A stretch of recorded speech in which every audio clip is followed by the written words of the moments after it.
So, ayun na nga. Nakapag-resign na ako. Ngayong nakapag-resign na ako, kala ko po, mas madali.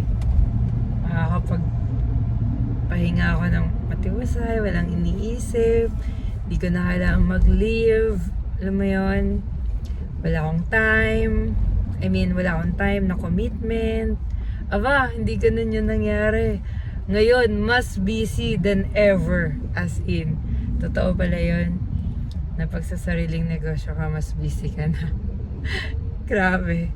Pero yung excitement naman, yung level ng, alam mo yun, yung magagawa mo yung gameplay mo, iba rin. Iba yung level ng excitement, yung feeling, yung adrenaline.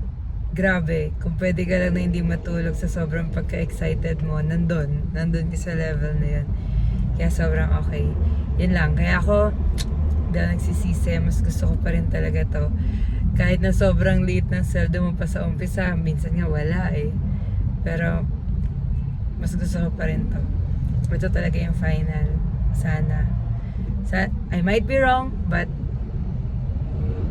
kung wrong man to, or kung hindi man talaga ito yung para sa akin, at least tinry ko. And I will never have that kind of what if na hindi ko masasagot.